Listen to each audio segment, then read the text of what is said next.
오늘은 환희와 통곡의 함성이라는 제목으로 함께 말씀을 나누고자 합니다. 6월달 우리가 함성 시리즈로 함께 나아가고 있는데요. 인생은 그야말로 환희와 또 회한의 그 통곡, 그것이 들어 섞여 있는 그런 삶이 아닐까. 나라도 그렇고 우리 가정도 마찬가지입니다. 특별히 호국 보훈의 달 우리 6월달을 맞이해서 특별히 6.25가 발발한 지 76년이나 지났습니다. 그러나 이렇게 짧은 기간 안에 하나님께서 우리 가운데 부흥을 허락해 주셔서 복음이 들어오게 하셔서 정말 평안하게 번성한 삶을 살게 되었다는 것, 하나님께 더 엎드리고 낮아진 그런 겸손으로 기도해야 될 그런 민족인 줄 알고 우리 6월 한 달 동안 끝까지 민족을 위해서 기도하시기를 바랍니다. 한켠에서는 기쁨이 있지만 한켠에서는 통곡과 그런 회한의 함성이 울려 퍼지는 것이 우리 모든 삶입니다. 지난 월드컵 조별 예선 2차전에서 멕시코를 만나서 처음에는 주도권을 잡다가 야 이대로 비기기만 해도 좋겠다 기뻐했지만 한 번의 실수로 골이 들어가고 패하게 되었을 때 많은 우리 축구를 좋아하는 팬들이 통곡을 했지 않을까 생각을 하는데, 우리가 오늘 읽은 말씀도 환희와 통곡의 함성이 뒤섞인 그런 장면입니다. 저희들이 모처럼 에스라서를 이렇게 폈는데, 에스라서는 하나님께서 포로 70년, 바벨론 포로 70년을 마무리하게 하시고 돌아오게 하셔서 무엇을 회복해야 되냐, 너희가 삶에서 뭘 재건해야 되느냐라는 것을 확실하게 보여주시는 그런 내용입니다. 젊은이들에게는 이제 고국으로 돌아와서 성전터를 놓여진 것을 보고 기뻐했지만, 그 전에 솔로몬 성전에 추억이 있던 사람들은 야 우리가 그때 잘했으면 얼마나 좋았을까 하는 마음으로 통곡하면서 그 가운데 함성을 지르고 있는 것이죠. 오늘 에스라서 전체 구조를 좀 살펴드리면 여러분들 아마 이해가 좀 쉬울 겁니다. 에스라서는 네 부분으로 구분되어 있고 1장에서 10장까지 이렇게 쭉 나열되어 있는데, 먼저 1장과 2장 내용을 보면 이런 겁니다. 바사왕 고레스가 포로 귀환 그 칙령을 내리는 것입니다. 그래서 1차 포로 귀환이 이루어지는 것입니다. BC 586년에 남유다가 바벨론에 의해서 무너지지 않습니까? 근데 그 바벨론의 명성도 오래 가지 못하고 539년 BC 539년 페르시아, 우리가 바사라는 그런 나라라고 명칭을 하기도 하죠. 이 나라에 의해서 멸망당하게 됩니다. 그래서 이 바사 왕, 이 페르시아 왕 고레스가 BC 538년에 칙령을 내립니다. 하나님께서 은혜를 주셔서 이스라엘 백성들을 고국으로 돌려보내고 그 나라에서 성전을 온전히 지을 수 있도록 네가 도와줘라. 이 말씀이 제 말씀이 아니고 에스라서 1장 1절 말씀에 나옵니다. 한번 읽어보도록 하겠습니다. 시작. 바사 왕 원년에 여호와께서 예레미야의 입을 통하여 하신 말씀을 이루게 하시려고 바사 왕 고레스의 마음을 감동시키심에 그가 온 나라에 공포도 하고 조소도 내려 이르되, 하나님께서 감동을 주셔가지고 1차 포로 귀환시킨 것입니다. 야 너희들 다 가서 내가 도와줄 테니까 하나님의 성전을 다시 한번 회복해라. 그래서 수룹바벨과 예수아라는 사람을 중심으로 42,360명이 고국으로 돌아오게 됩니다. 그리고 에스라서 3장에서 6장까지 말씀, 우리가 오늘 3장을 읽었지 않습니까? 이 성경의 위치가 뭐냐면 돌아와서 성전을 재건하는 것입니다. 근데 옛 성전터에 이제 터를 닦고 난 다음에 거기서 감격적인 눈물의 첫 예배를 드리는 것이죠. 에스라서 4장에 가면, 지금은 3장은 터를 놓았지만 4장에서 이제 올라가면 되는데, 지으면 되는데 이스라엘 포로 기간 가운데 이방 민족들이 그 땅에 존재해 있어서 이스라엘 백성들이 성전 짓는 것을 싫어하고 방해했다라는 것입니다. 그래서 심지어는 바사의 그 고관들에게 뇌물 주면서까지 방해를 계속하는 거죠. 그리고 그래서 아닥사스다 왕 때에 그 성전이 중단되게 되고 다리오 왕 때에 다시 시작하게 되어서 무려 성전이 20년 동안 중단하게 되어서, 물론 16년 동안 중단했다가 지어져서 다시 4년 만에 완성한 건데 20년 동안의 그 공백 기간이 있었던 것이죠. 그래서 516년 BC 516년에 성전이 재건되는데, 제가 아까 말씀드린 대로 BC 586년도에 남유다가 멸망을 하고 그때 성전이 회파되고 BC 516년도에 성전이 완공되었다는 것, 이렇게 성전 중심으로 보면 바빌론 포로 70년이 또 이렇게 완성이 되는 거죠. 그리고 에스라서 7장에서 8장 말씀은 에스라와 이제 이때 에스라가 포로에서 2차로 귀환하는 그 사람 중에 한 명이 되는데요. 에스라가 돌아옵니다. 돌아왔는데 성전이 재건되었습니다. 재건된 후에 60년 후에 이제 에스라가 와서 율법 학자입니다. 이제 성전은 재건되었으니까 말씀으로 이 땅을 개혁해야 되겠다 하는 마음으로 돌아와서 하나님 말씀으로 그 땅을 개혁하기 시작하는데, 특별히 9장에서 10장 말씀에 보면은 이스라엘 백성들이 이방 여인들과 자꾸 통혼을 하는 겁니다. 야, 이거 결혼하는 거 정말 좋은데 결혼이 우리 민족의 정체성과 또 관련이 있다. 훼손하는 문제이기 때문에 이거 신중하게 해야 된다. 왜냐하면 이방 여인들을 통해서 이방 우상이 들어오기 때문에 다시 한번 우리 민족이 훼손될까봐 걱정하면서 이방 여인들을 돌려보내고 또 성전의 회복 그리고 말씀의 회복을 통해서 그 나라를 다시 한번 재건하는 그런 공동체 회복을 에스라서를 통해서 우리가 볼 수 있습니다. 제가 쭉 말씀을 드렸지만 에스라서의 핵심은 뭡니까? 성전을 중심으로 예배를 회복하라는 것입니다. 그리고 말씀을 중심으로 삶을 회복할 수 있어야 된다. 이 두 가지를 강력하게 말씀하시는 것입니다. 여러분들, 이스라엘 백성들이 무너졌다는 것, 그냥 성이 회파되고 포로로 붙잡혀가고 단순히 보면 그런 삶이지만 이스라엘 백성들의 인생의 무너짐이 무엇입니까? 국가의 무너짐이 무엇입니까? 그것은 예배가 무너졌기 때문에 그의 삶들이 공동체가 무너진 겁니다. 이걸 우리 삶에 대입해 보십시오. 여러분들, 우리 삶이 진짜는 무너진 것은요, 여러분 상황이 어려워지고 뭐가 나빠지고 그것 때문에 무너진 것이 아니라 진짜 우리 삶의 무너짐은요, 예배를 잃어버리고 말씀을 잃어버릴 때 그때 진정한 삶의 무너짐이 온다는 것입니다. 사람은요, 인간은요, 성경적으로 말하면 하나님을 예배하도록 지음받은 백성들입니다. 근데 그 예배가 되지 않으면 그 삶이 진짜 무너진 거죠.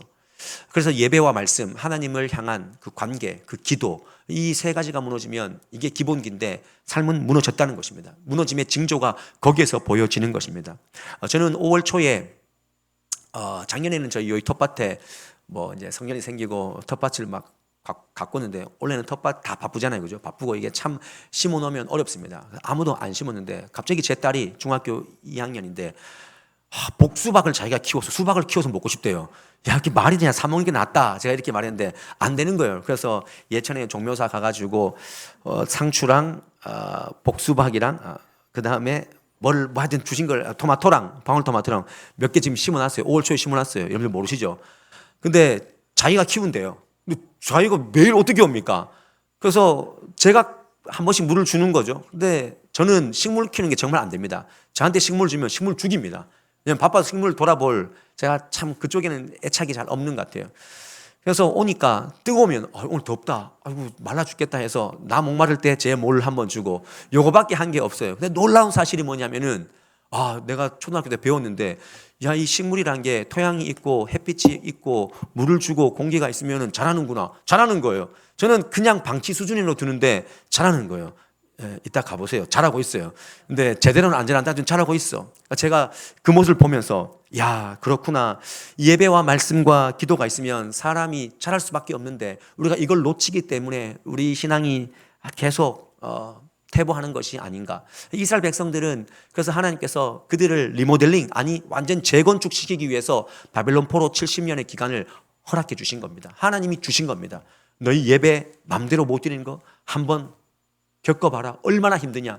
그랬을 때 첫 그 성전터를 조성을 하고 왔을 때 그들은 감격적이었을 것입니다. 그래서 때로는 후회의 함성, 그리고 회한의 함성, 그러나 젊은 사람들은 기쁨의 함성이 있었던 거죠.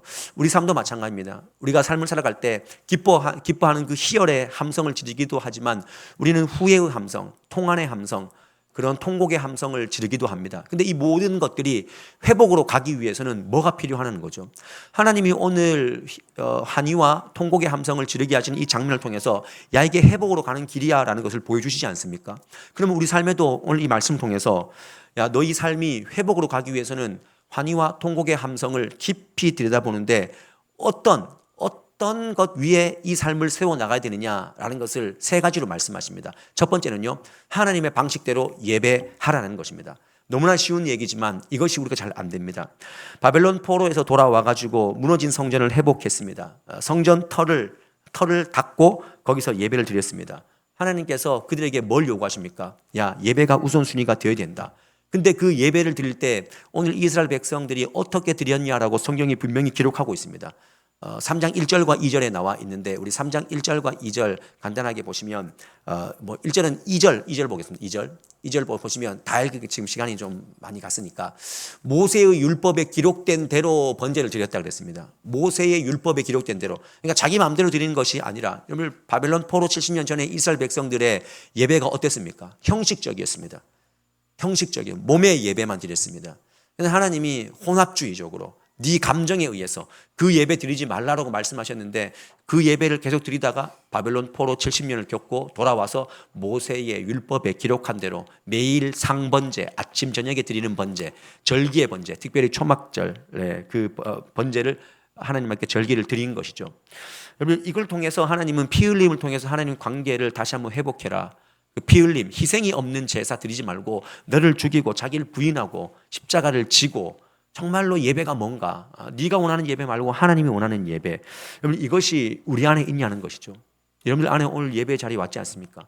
예배 자리에서 어떤 마음으로 하나님 바라보고 계십니까? 예배도 중요한 것은요, 하나님 원하시는 예배입니다. 내가 원하는 예배가 아니라 하나님 원하시는 예배. 교수가 문제를 냈는데 교수가 원하는 답을 써야 되지 않겠습니까? 근데 우리는 그런 답을 안 쓰는 거죠. 내가 원하는 답을 막 쓰잖아요. 제가 신학교 때 실제로 그랬어요. 신학교 때 형들이 막 모르는 문제 나오니까 야, 십계명 쓰고 왔어. 뭐 사도신경 쓰고 왔어. 이러더라고요. 그 답이 안 되는데 낙제가 될 수밖에 없는 거죠. 예배가 무너졌다는 것은 몸의 예배가 항상 우리 가운데 마음의 예배, 삶의 예배가 아니라 몸의 예배에 머물렀다는 거죠. 굉장히 자기중심적이고 혼합주의적이고 형식적인 그거를 이사야서 1장 11절 12절에 보면 이렇게 기록하고 있습니다. 적어도 다 읽을 필요는 없고 마지막 보면 마당만 밟을 뿐이다. 야, 네가 교회 마당만 밟을 뿐이다. 혹시 이런 예배가 우리 안에 있지 않습니까? 아모스 선지자는요 이렇게 얘기했어요. 네가 아무리 많은 재물을 가져오고 화려한 목소리로 찬양을 한다 할지라도 야, 소음이다. 소음과 같다는 거죠. 미가 선지자는 미가서 6장 7절 8절 말씀에 이렇게 예배를 정의합니다. 우리 함께 이 말씀은 읽어보겠습니다. 시작. 여호와께서 천천의 수경이나 만만의 강물 같은 기름을 기뻐하실까? 내 허물을 위하여 내 맏아들을 내 영혼을 죄로 말미암아 내 몸에 열매를 드릴까? 사람아, 주께서 선한 것이 무엇임을 내게 보이셨나니 여호와께서 내게 구하시는 것은 오직 정의를 행하며 인자를 사랑하며 겸손하게 내 하나님과 함께 행하는 것이 아니냐. 하나님 구하시는 예배가 뭔지를 정확하게 보라는 것입니다. 하나님의 중심이 되는 예배, 내가 믿기 편한 방식이 아니라 하나님께서 기뻐하시는 예배, 최고의 것을 드리고 최선의 것을 드리고 내 몸과 마음을 다하고 주님 안에서 기뻐하는 것, 때로는 통곡할 때도 있지만 그것이 회복의 함성이 될 것을 믿고 하나님을 붙잡고 예배하는 겁니다. 근데 우리는 우리의 형편과 방식대로 마구 예배하지 않습니까? 내가 원하면 예배하고 내가 원하지 않으면 예배할 때가 너무나 많다는 거예요. 그래서 우리가 이 예배를 할 때, 예배가 정말 중요하고 하나님 원하시는 예배를 할 때 반드시 기억해야 되는 것이 뭐가 있냐면 두 번째 명제인데요. 이것은 아직 미흡하고 완벽하진 않지만 그 삶 위에 예배를 세워 나가야 된다는 것입니다. 여러분들은 오늘 이스라엘 백성들이 고국으로 돌아와서 무너진 그 처음에 세워진 성전이 솔로몬 성전 아니겠습니까? 솔로몬 성전이 무너지고 그 성전 터를 닦은 다음에 거기서 예배를 드렸습니다. 근데 그 터가 과거에 우리가 70년 전에 있었던 솔로몬의 이 성전 터만 되는 것이 아닙니다. 이스라엘의 역사를 보면 창세기 22장에 보면 백세에 난 그 자식 아브라함이 백세에 난 자식 이삭을 번제로 드릴 때 그 번제로 드린 산 이름이 어디냐면 모리아 산이었습니다. 그 모리아 산이 나중에 역대상 21장에 다윗이 자기 마음대로 인구조사를 했다가 하나님께 책망받고 벌을 받고 3일 동안 온 땅에 전염병이 퍼졌는데 그 전염병을 속죄하기 위해서 갓 선지자를 보내면서 야, 다윗한테 가서 거기서 예배 드리라고 해라고 했을 때 그 간 장소가 오르난의 타작마당이었습니다. 오르난한테 가서 내가 여기서 속죄제를 드릴 거야 라고 하니까 아이고 이 땅 가져가십시오 드리려고 했습니다. 근데 솔로몬은 다윗은 그때 그렇게 받지 않고 금 600세겔을 줘서 그 땅을 산 겁니다. 그 땅이 어디냐면 모리아산입니다. 모리아산이고 동일하게 오르난의 타작마당이었고 거기에 솔로몬의 성전이 지어진 거죠.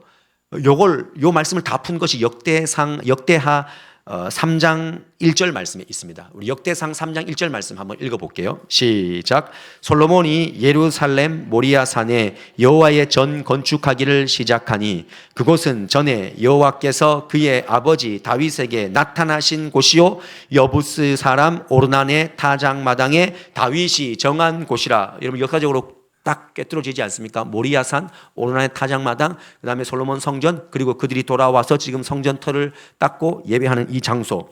여러분, 이 장소 위치, 이것을 한번 보십시오. 아브라함이 자기 아들을 결단해서 드린 장소였습니다. 다윗이 속죄 안 받고 은혜로 죄 사함으로 드린 장소였습니다. 솔로몬이 헌신을 다해서 하나님께 완전하게 다윗 때부터 준비한 그런 거룩한 터입니다. 이 성전을 통해서 개인과 공동체와 또한 국가의 회복이 일어난 겁니다.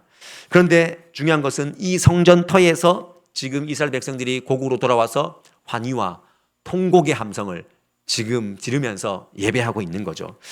다시 한 번 말씀드립니다. 이 터가 지금 세워지지 않았습니다. 3장은 세워지지 않았습니다. 터만 닦아놨습니다. 4장에서 아까 방해 때문에 20년 동안 그죠? 이렇게 연장되었지 않습니까? 아직 재건되지 않은 터일 뿐에도 불구하고 거기에서 그들이 예배를 드렸다는 것, 이것은 우리에게 어떤 교훈을 줍니까? 여러분들 삶 가운데 폐허 같고 돌무더기 같고 황폐한 그 삶의 자리에서 하나님은 예배하기를 원하신다는 것입니다. 반드시 기억하십시오. 우리는 완벽해야 예배 드린다고 생각하지만 완벽하지 않아도 하나님 앞에서 그 모습 그대로, 하나님을 향한 그 모습 그대로 예배하라는 것입니다. 건강이 무너져 있습니까? 물질이 어렵습니까? 관계가 힘듭니까? 우리는 그거 쫓아가지 않습니까? 세상 사람들이 왜 예배하지 못합니까? 그거 해결을 해야 온다는 거죠. 사단은 우리에게 뭘 요구합니까? 지금 상황에서 예배가 뭐가 중요하냐? 야, 예배해도 별일 일어나지 않잖아. 이걸 계속 마음에 주는 거예요. 예배가 뭐 밥 먹여주냐? 그러나 여러분, 주님께서는 오늘 에스라를 통해서 우리에게 말씀하십니다. 거기서부터 예배의 제단을 쌓아가라라고 말씀하십니다. 그러면 우리가 주님께 어떤 상황, 어떤 형편 가운데 있더라도 그 상황 가운데 예배하는 겁니다. 그런 찬양이 있지 않습니까? 부르신 곳에서 나는 예배하네. 어떤 상황에도 나는 예배하네. 부르신 곳에서 어떤 상황이든 예배하는 것입니다. 돌무더기 같고 여러분들 삶이 황폐해지더라도 이해할 수 없는 상황이지만, 야, 무너졌냐? 무너진 그 자리에서 거기서 예배하라는 것입니다. 하나님 그걸 원하시는 것입니다. 그때 우리는 때로는 통곡하기도 하지만 그것이 회복의 길로 가는 회복의 함성이 되는 것입니다. 끝으로 요 말씀 한번 보십시오. 요거 보고 한번 넘어갈게요.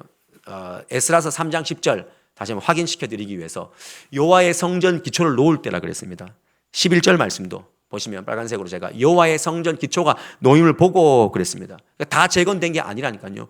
보고 그 무너진 성전 터에서 그 13절 말씀에 이렇게 얘기하죠. 백성이 크게 외치는 소리가 멀리 들리므로 혼재된 소리 보십시오. 즐거이 부르는 소리와 통곡하는 소리가 백성들이 분간하지 못하더라. 그게 막 같이 어우러져 있는 거예요. 내 생각으로 완벽하지 않아도 여러분 넘어진다 할지라도 넘어졌다 할지라도 거기서 예배하십시오. 우리는 다 갚고 예배할게요. 다 회복되고 예배할게요. 그 일 끝나고 예배할게요. 제가 전에 교회 있을 때는 어떤 분이 저 은퇴하고 예배 드릴게요 이렇게 얘기해요. 은퇴하고 그걸 자기가 정했어요. 그러나 주님께서는 네가 됐다고 하는 순간이 아니라 지금 완벽하지 않아도 되니까 그때 오라고 말씀하십니다. 끝으로 환희와 통곡의 함성이 온전한 회복의 함성이 되기 위해서는요, 우리는 이 말씀을 기억해야 됩니다. 뭐냐면 우리의 모든 삶의 터가 예수 그리스도가 되어야 됩니다. 여러분들 모든 삶의 터가 예수 그리스도로 기초가 깔리는 그런 삶을 살아가는 것입니다. 방금 모리아산, 오르난의 타작마당, 솔로몬의 성전, 그리고 지금 그들이 울부짖고 있는 이 예배터, 이 모든 것이 누구에게로 통해야 되냐면 예수 그리스도로 통하는 것입니다. 그러면 구약은요, 구약의 주제가 뭐냐면 오실 예수님에 대해서 기록한 겁니다. 구약에 오실 예수님 오면 아닙니다. 곳곳에 보면 예수님을 예언하는 그런 모습들이 굉장히 많이 있습니다.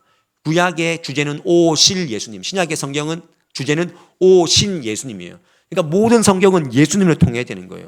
근데 우리는 모든 삶이 예수로 통해야 되는데 우리의 삶의 근원에, 바닥에, 그 터에 예수가 있냐는 거죠.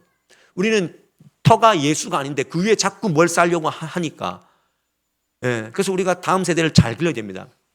그 근본 터가 예수 위에 학업을, 예수 위에 성공을, 예수 위에 명예를, 예수 위에 명성을 쌓아나가야 되는데 그것이 없으니까 사상 누각처럼 와르르 무너내리지 않습니까? 고린도 교회에 바울이 편지를 쓸 때 왜 편지를 썼냐면 여러 가지 이유가 있지만 한 가지, 첫 번째 이유가 뭐냐면 너희 가운데 파당이 너무 많다. 니는 베드로 파고, 니는 바울 파고, 니는 아볼로 파고, 그리고 심지어 뭐 예수 파라고 이렇게 얘기합니다. 여러분 그 기준이 뭡니까? 다 사람입니다. 사람. 그래서 사도 바울이 고린도전서 3장에서 10절과 11절에서 분명하게 얘기합니다. 한번 그 말씀을 보여주십시오. 마지막 절을 보십시오. 마지막 말씀에 이 터는 곧 누구라고요? 예수 그리스도다.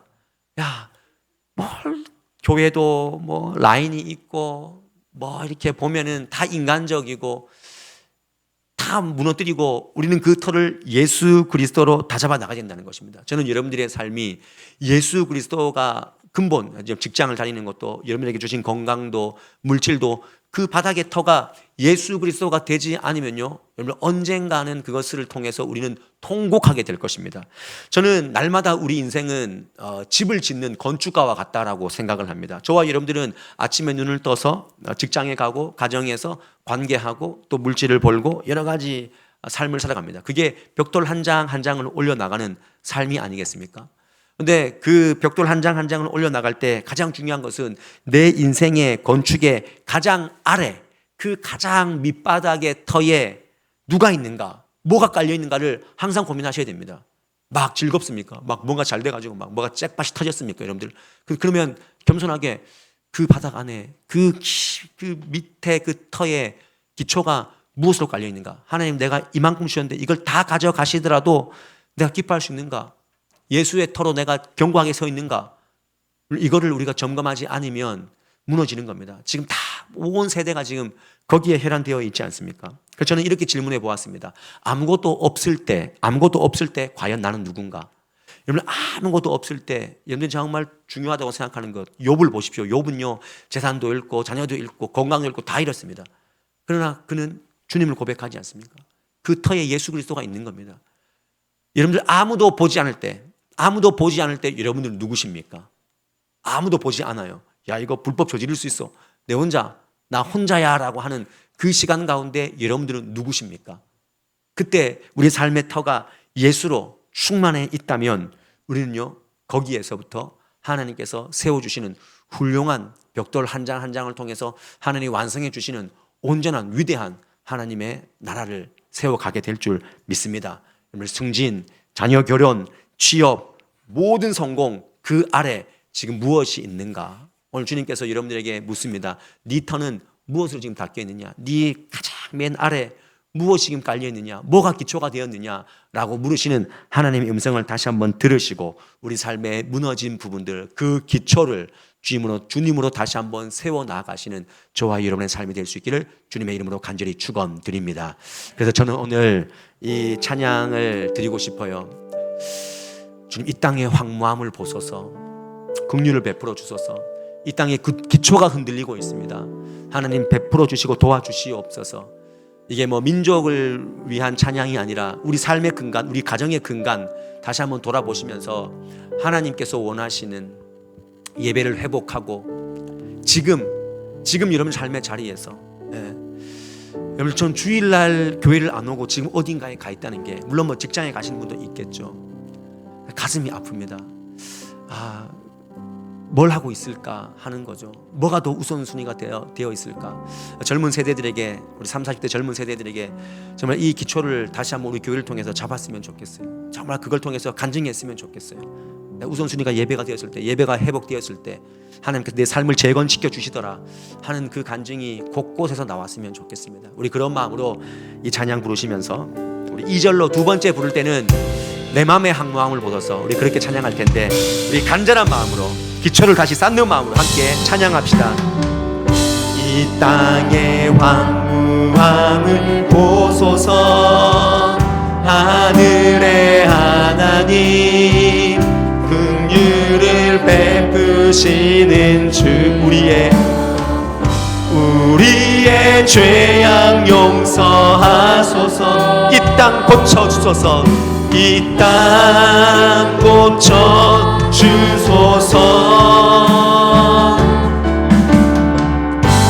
이제 우리 모두 하나 되어 이 땅에 무너진 기초를 다시 쌓을, 우리의 우상들을 태우신, 우리의 우리의 우상들을 태우신 성령의 불 임하소서. 불의 불길 타오르게 하소서. 진리의 말씀 이 땅 새롭게 하소서. 은혜의 강물 흐르게 하소서. 성령의 바람 이제 불어와. 주의 영광 가득한 새날 주소서.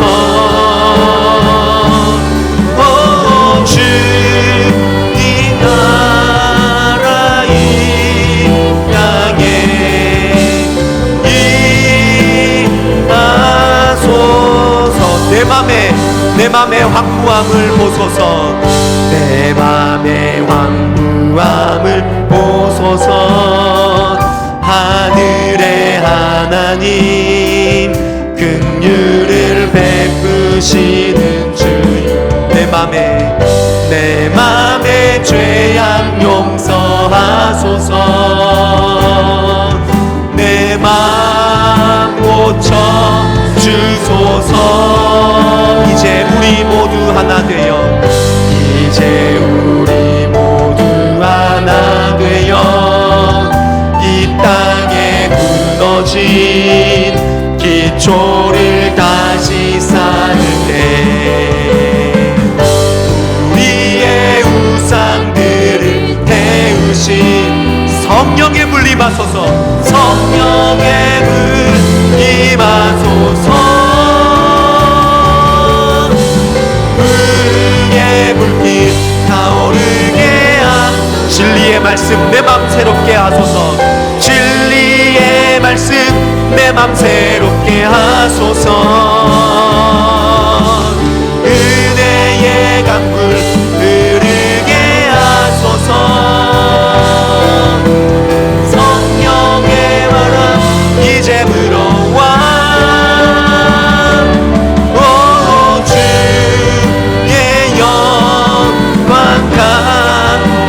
새맘 주소서.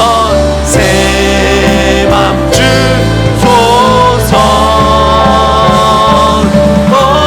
주의 나라 내 맘에 임하소. 믿음 다하여 그 위에 서리라. 믿음 다하여 그 위에 서리라. 하나님의 나라는 무너지지 않으리. 믿음하여 그 나라 세워가리라. 주님 모두 우리 그 자리에 일어나서 믿음으로 선포합시다. 믿음 다하여 그 위에 서리라. 하나님의 나라는 무너지지 않으리. 믿음 다하여 그 나라 세워가리라. 주님 곧 오실 때 주님 곧 오실 때까지 주님